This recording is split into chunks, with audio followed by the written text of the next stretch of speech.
Em nome do Pai, e do Filho, e do Espírito Santo. Amém.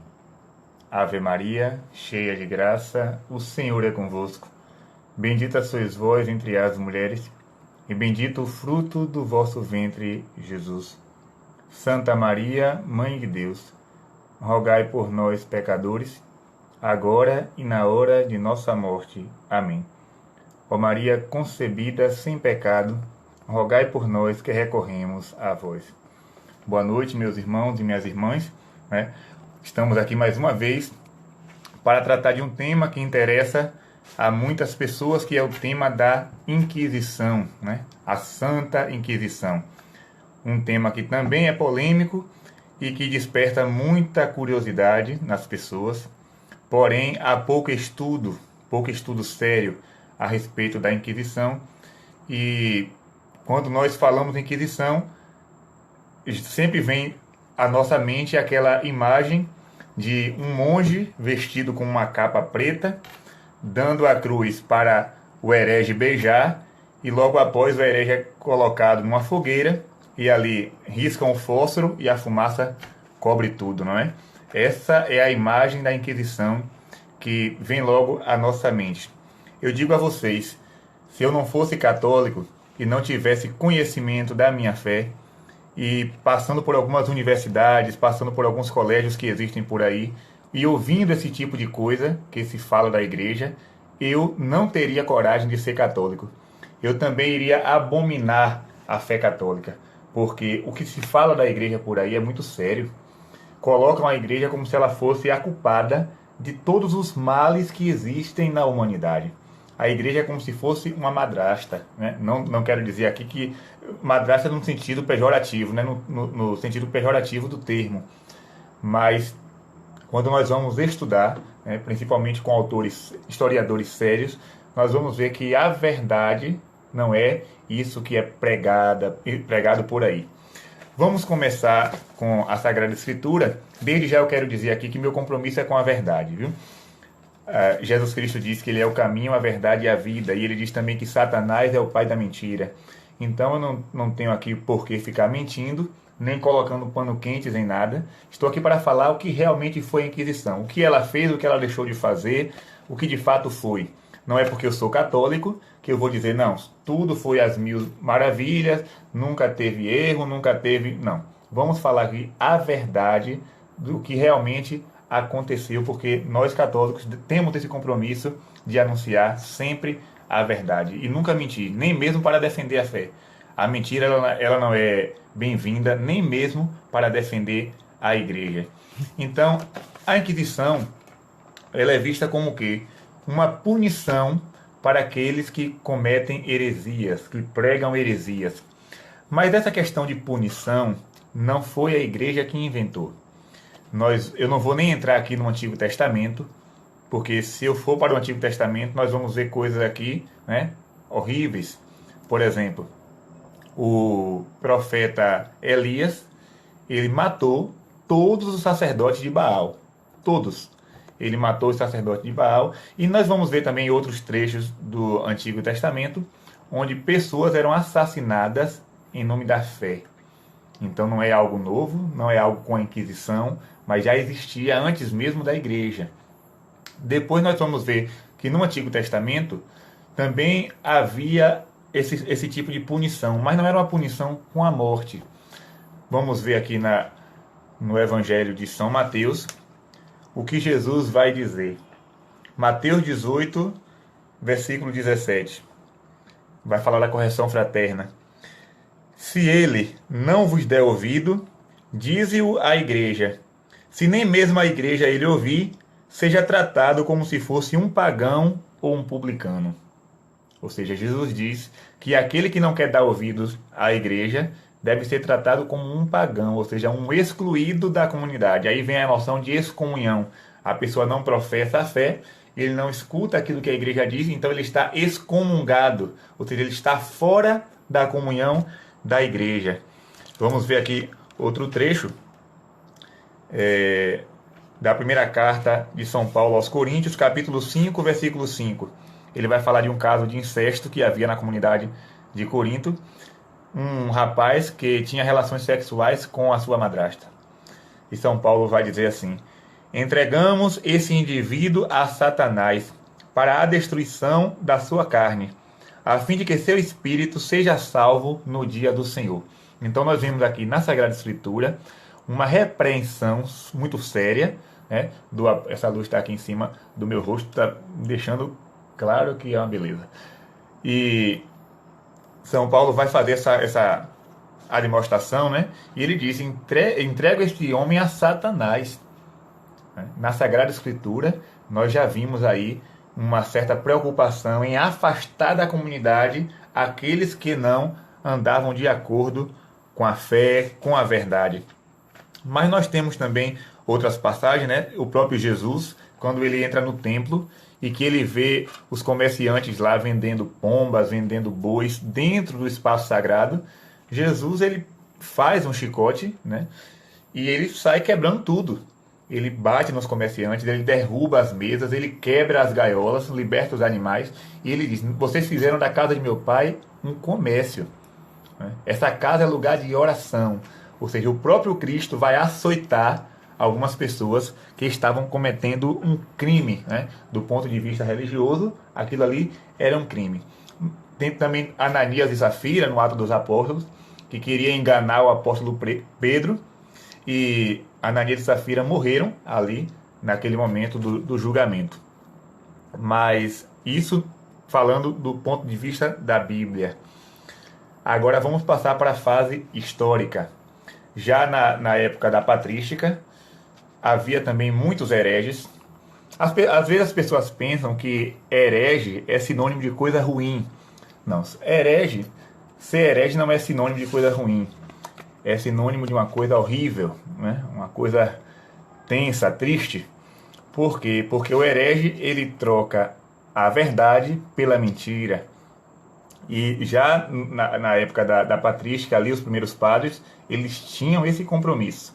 Se uma pessoa está pregando uma doutrina duvidosa, ele deve ser afastado da comunidade, ou seja, ele deve ser punido, mas não com a morte, né? Quando nós vamos para o século XI, vai surgir um grupo de hereges chamado os cátaros, conhecido também como os albingenses. E estes homens, eles pregavam uma coisa assim muito cabulosa. Vejam bem o que eles falavam. Eles condenavam o casamento, eles condenavam a propriedade privada, o trabalho manual, toda a forma de autoridade, seja ela civil ou religiosa, e condenavam também as mulheres grávidas. Há relatos de mulheres grávidas que foram assassinadas pelos cátaros, porque eles acreditavam que existiam o Deus do mal e o Deus do bem. O Deus do mal era tudo aquilo que se referia à terra. Tudo aquilo que era terreno, carnal, era coisa do maligno, então deveria ser destruído.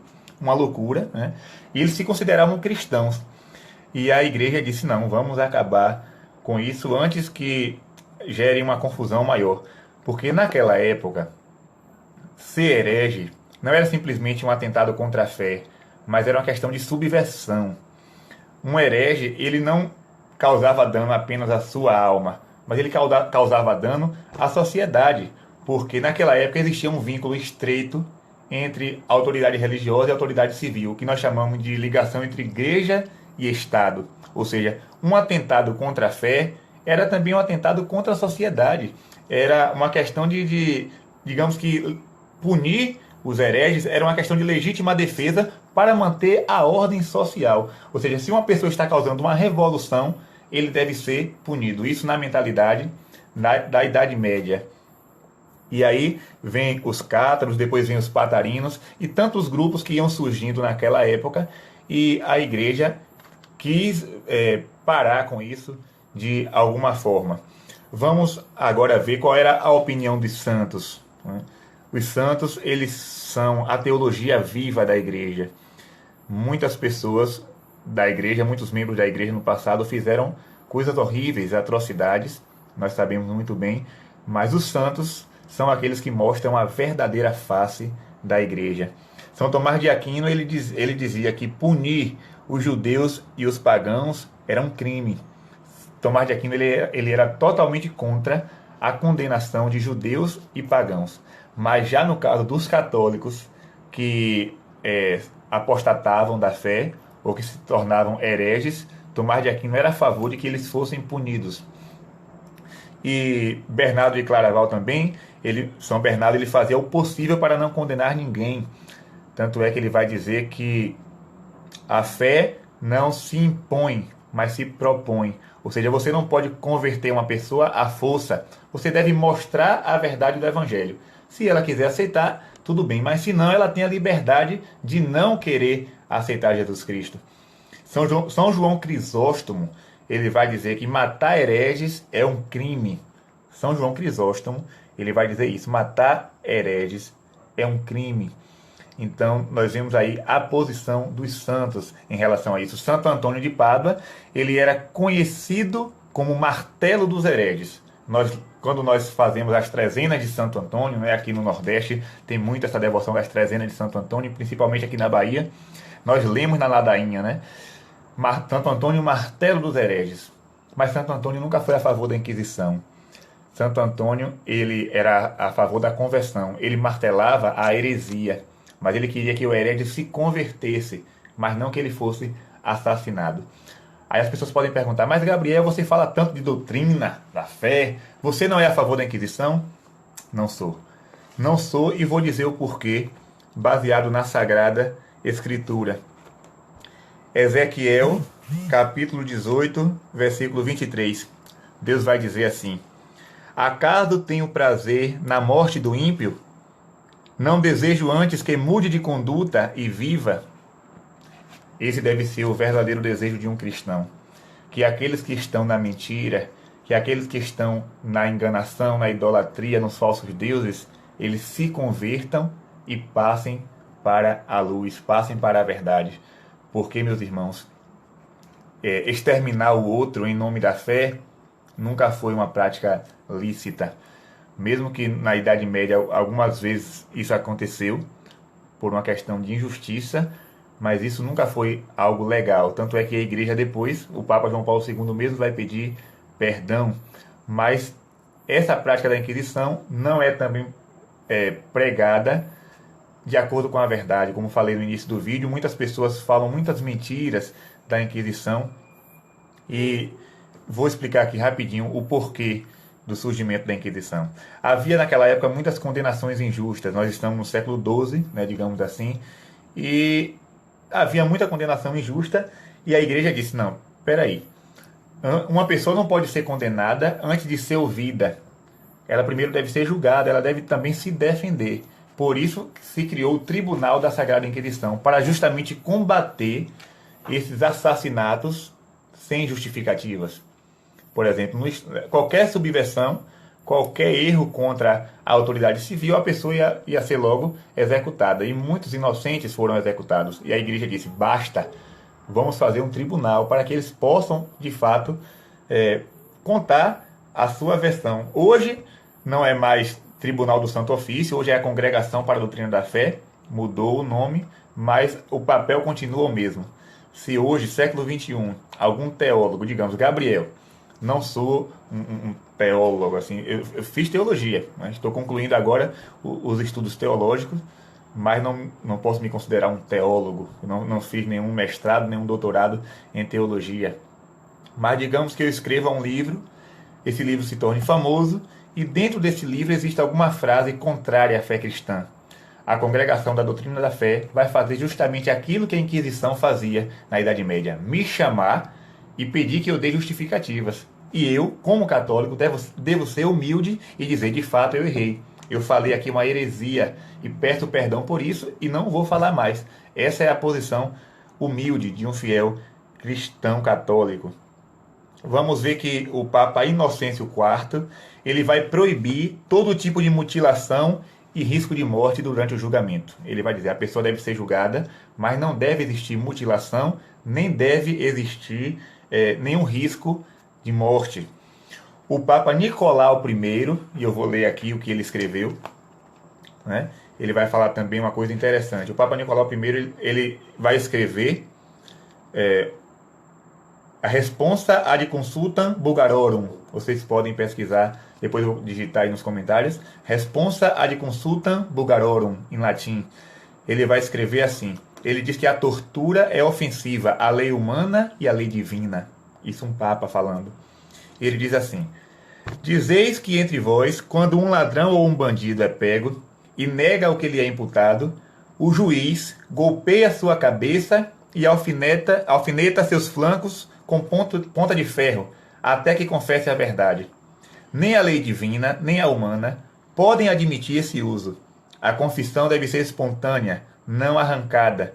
Não deve ser extorquida pela violência, mas proferida voluntariamente. Rejeitai esses usos e condenai absolutamente o que tendes feito até agora por ignorância. Olha aí o que vai dizer um papa a respeito da tortura. Totalmente contrário. Mas isso muitos professores de história não falam, muitos historiadores não falam, eles omitem isso aqui para denegrir a igreja, para ofender, para criticar a igreja. Vamos ver também aqui outra coisa interessante, né? Explicar como era que acontecia a Inquisição. Existiam dois editos, o Edito da Graça e o Edito da Fé. O Edito da Graça era um tempo para a confissão. A igreja ela dava 30 dias para que aquele que foi condenado, digamos assim, aquele que foi considerado como um herege, como um subversivo, ela tinha 30 dias para procurar a igreja, se confessar e receber a absolvição. Logo após via o Edito da Fé, que era um julgamento com testemunhas, né? As pessoas iriam ou acusar ou defender. É como o tribunal de hoje, não tem diferença nenhuma. Só que a igreja é sempre mais misericordiosa. Se a pessoa se arrependesse, ela recebia a absolvição e cumpriria uma penitência. Que penitência era essa? Ela iria fazer alguma romaria, alguma peregrinação, ou iria praticar alguma obra de caridade. E ali a pessoa seria absolvida, seria perdoada. Porém, se ela persistisse no erro, e aí que vem o problema, é quando o herege ele fala o erro, ele defende o erro e não quer sair do erro. Ele continua defendendo aquilo. Então ele era entregue ao braço secular. O que era o braço secular? A autoridade civil. A igreja, ela dava a oportunidade da pessoa se arrepender, a pessoa ser perdoada, mas quando ela persistia no erro, a igreja entregava ao braço secular e lá o juiz, o governador, o rei, faria o que achasse necessário. Existem alguns mitos, por exemplo, dizem que a Inquisição condenou muitos cientistas à fogueira. Sabe quantos cientistas foram mortos pela Inquisição? Nenhum. Por defender teoria científica, nenhum foi assassinado. Ah, mas Galileu morreu de velhice. Galileu morreu na sua casa, pode pesquisar a história de Galileu. Ele foi julgado, pelo Tribunal da Inquisição, mas ele morreu de velho, ele não foi assassinado. Mas Gabriel e Giodardo Bruno? Primeiro que Giodardo Bruno não era nenhum cientista, né? Dizem que ele era cientista, mas ele não passava de uma mala sem alça, digamos assim. E ele não foi morto por teorias científicas. Giodardo Bruno, ele foi morto por sustentar afirmações contrárias à fé. Ele falava algumas coisas contrárias ao dogma da Santíssima Trindade. Ele falava na existência de diversos mundos povoados. Então, naquela época, isso aí não era aceito e ele foi entregue ao braço secular e aí ele foi assassinado. Claro, a mentalidade da época, a punição era justamente essa. Depois é preciso que vocês pesquisem a carta do cardeal Bellarmino. São Roberto Bellarmino foi canonizado pela igreja. A carta que o cardeal Bellarmino vai enviar para Galileu Galilei. Vejam o que é que a igreja fala a respeito de Galileu Galilei já naquela época. E outra coisa também, outro mito. Nicolau Copérnico, muito se fala dele, mas ninguém diz que ele era um padre. Nicolau Copérnico, o nome dele certo era Cônego Nicolau Copérnico. E ele ele é considerado hoje o pai da astronomia moderna, porque foi ele quem de fato criou a tese do heliocentrismo. Foi o próprio Nicolau Copérnico que criou essa tese do heliocentrismo e ele era um padre. E Nicolau, ele morreu 21 anos de Galileu nascer. Ou seja, 21 anos do nascimento de Galileu, morreu o padre Nicolau Copérnico, que foi o criador da tese do heliocentrismo. E ele nunca foi julgado, ele nunca foi condenado, mas isso aí ninguém fala. Porque se falar isso nas universidades, é ponto para a igreja.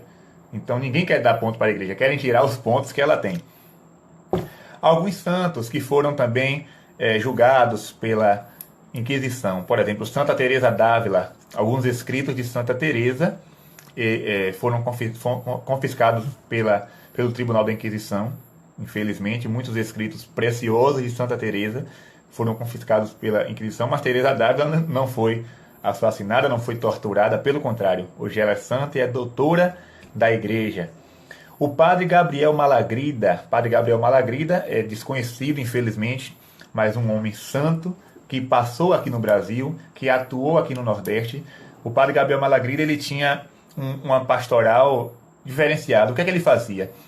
Ele pegava as prostitutas, reunia numa casa essas mulheres e transformava essas mulheres em religiosas. Ou seja, o padre Gabriel Malagrida, ele construía conventos para que prostitutas saíssem da prostituição e fossem morar nessas casas. Era uma pastoral muito bonita. Infelizmente hoje isso aí não sei se iria dar certo, mas naquele tempo deu. Mas quando ele voltou para Portugal, houve uma briga política entre ele e o Marquês de Pombal.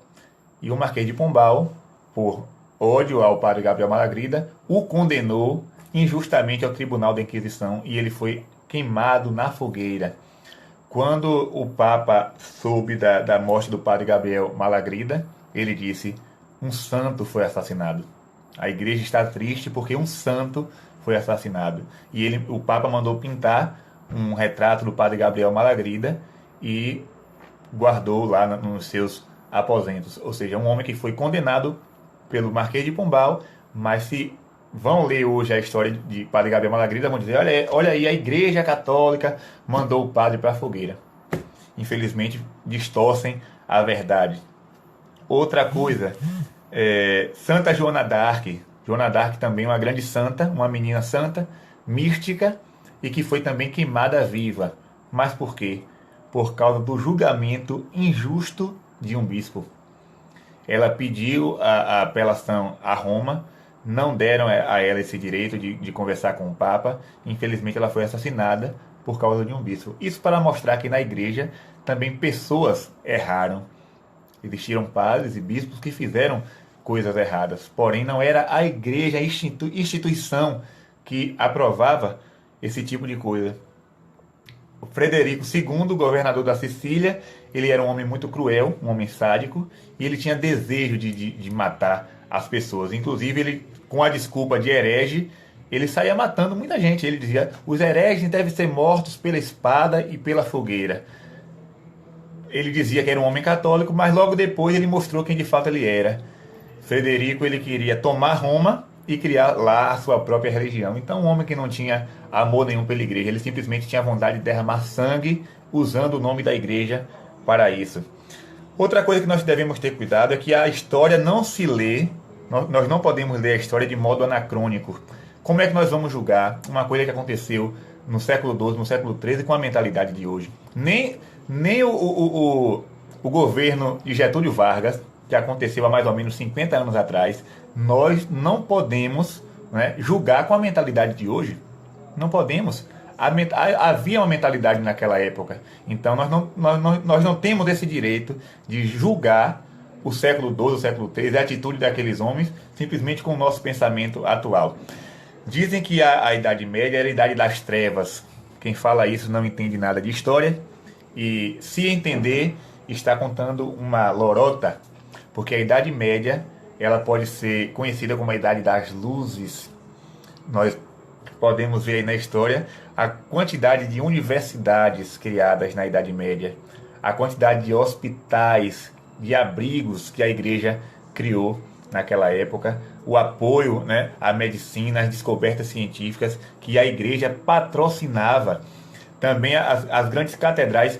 Meu Deus, você entrar na Catedral de Notre Dame, eu nunca entrei, mas já entrei assim pela internet, né? Tem um site que você pode entrar em todas essas catedrais medievais. Você vê uma construção daquela e dizer que a Idade Média é a Idade das Trevas é uma injustiça muito grande para com a história. A Idade das Trevas é a que nós vivemos hoje. Nós estamos vivendo a Idade das Trevas porque nós estamos crescendo em tecnologia. Nós estamos crescendo nessa questão aí, mas estamos reduzindo na fé. Estamos regressando nos bons costumes, né? No amor ao próximo. Isso aí sim que nós podemos chamar de Idade das Trevas, no nosso tempo agora. O aborto, sendo defendido o aborto, isso sim é a Idade das Trevas.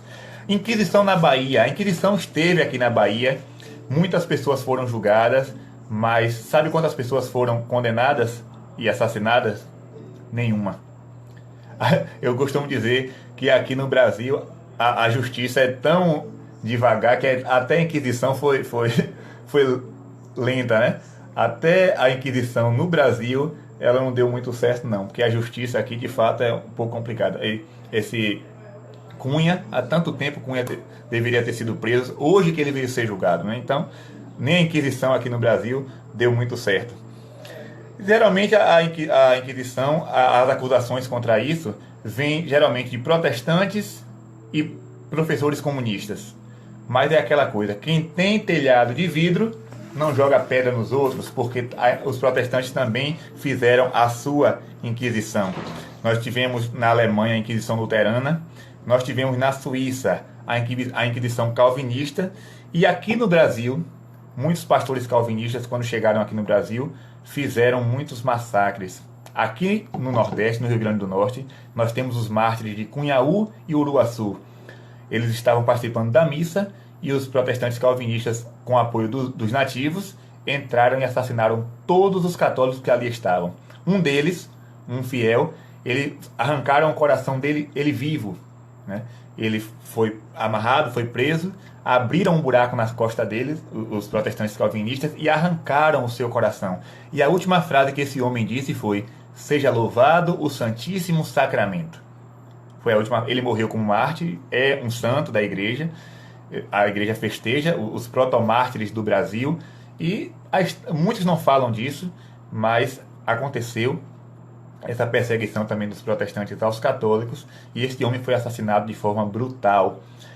Também temos a questão do comunismo. Professores comunistas que falam da Inquisição deveriam tomar vergonha na cara, porque se a Inquisição condenou, digamos que 600 pessoas, o comunismo matou milhões. O comunismo ainda pior, porque a Inquisição ela julgava a primeira pessoa e dava a oportunidade da pessoa se converter e se arrepender. Já o comunismo derramou sangue de pessoas inocentes. Muitas pessoas, crianças, jovens e velhos, foram assassinados por causa do comunismo. Essa ideologia satânica que foi condenada pelo Papa Pio IX e tantos outros papas. Então, repito, quem tem telhado de vidro não joga pedra nos outros. Então, para encerrar, queria aqui mostrar alguns livros a vocês para estudar mais sobre a questão da Inquisição. E eu gostaria também de falar para algumas pessoas. O que tem de católicos, o vídeo hoje ficou um pouco longo, me perdoem, mas o tema é vasto e eu tentei resumir aqui para não ficar muito cansativo, para não torrar a paciência de vocês. Mas infelizmente nós temos hoje na igreja uma grande quantidade de católicos que rezam aquilo que eles nem sabem o que é. Um exemplo, na oração do credo, a pessoa reza: creio que Jesus há de vir para julgar os vivos e os mortos. Aí você chega para essa pessoa e diz: fulano, me explica o que é a parousia. Ah, não sei não, nunca estudei sobre isso não. Mas você acabou de rezar no credo que Jesus vai vir julgar os vivos e os mortos. Isso é parousia. Então, existem católicos que rezam, mas não sabem o que é que está rezando. Dizem que acreditam, mas não sabem o que é que creem. Por quê? Porque não existe estudo.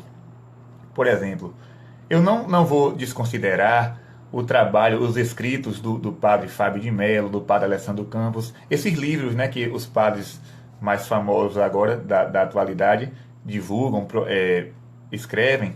O livro de padre Alessandro, de padre Marcelo Rossi, são livros de oração, alguns de autoajuda. Eu não vou aqui desconsiderar o trabalho deles de forma nenhuma. São livros que as pessoas podem adquirir sim e rezar com eles. Muitas pessoas rezam com esse tipo de livro, mas você deve procurar alguma coisa mais consistente. Livros que falem de doutrina mesmo, para você conhecer a sua fé. Eu não vou aqui dizer para você pegar um livro de Gianfranco Ravasi, nem de Bento XVI, nem de Tomás de Aquino, porque você não vai entender assim a linguagem. Isso é mais para quem está já fazendo teologia. Mas para as pessoas aí nas paróquias, o que é que eu posso indicar? Um autor bastante conhecido, brasileiro, e que tem muito conhecimento, que fala na linguagem do povo, o professor Felipe Aquino. O que é que custa você chegar numa livraria católica e procurar lá um livro do professor Felipe Aquino para conhecer sua fé Mas não, fica só com livro de autoajuda, de aconselhamento. Busque uma coisa mais sólida. Conheça a sua fé para quando esses professores, essas pessoas atacarem a igreja, você saber responder. Você pode adquirir esse livro aqui de Thomas Woods, Como a Igreja Católica Construiu a Civilização Ocidental. Você vai ver a contribuição, né, não sei se está dando para ver direito, a contribuição que a igreja deu para a civilização ocidental e que tudo isso hoje é negado, é escamoteado. Outro livro muito bom é 7 Mentiras sobre a Igreja Católica, editora Castela. Você pode adquirir esse livro muito interessante, 7 Mentiras sobre a Igreja Católica. Você pode também adquirir esse aqui, O Cristianismo na Idade Média, Danilo Mondoni. Ele é um jesuíta, muito bom esse livro. Vai falar como era o cristianismo, a mentalidade dos cristãos na Idade Média. Nós temos esse livro aqui de Henrique Cristiano José Matos, Nossa História, 500 anos da Igreja Católica no Brasil. São 3 livros, 3 tomos. Esse aqui é o tomo 1, que é o período colonial. Vai falar um pouco da Inquisição, do padre Gabriel Malagrida. Vale a pena também adquirir. E outros livros também, por exemplo, um livro de um autor não católico, mas que vai defender a igreja, por incrível que pareça. O livro de Leandro Narlock, Guia Politicamente Incorreto da História do Mundo. Repito, Guia Politicamente Incorreto da História do Mundo. Eu não mostro ele aqui a vocês porque o meu está em casa, né? Não tenho como...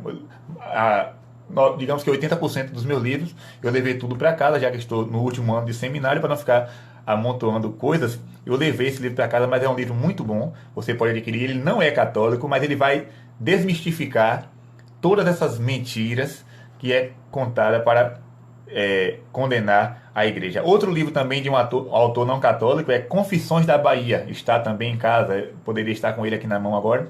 Ele vai mostrar a ação da Inquisição, da Santa Inquisição aqui na Bahia. O que foi que os visitantes da Inquisição fizeram? Ninguém foi condenado, apenas recebiam uma penitenciazinha e passou.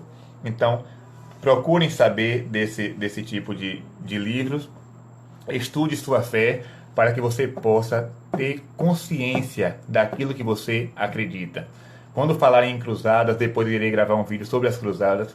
Quando falarem de Inquisição, quando falarem de tudo isso, de perseguição aos homossexuais, você vai ter como responder com base sólida. Não, eu ouvi Gabriel falar no vídeo. Não se baseie nesse vídeo que eu estou fazendo, né? Pesquise, questione. Isso que Gabriel falou é verdade mesmo? Vou pesquisar na internet tudo agora que ele falou, para ver se é verdade. Pesquise.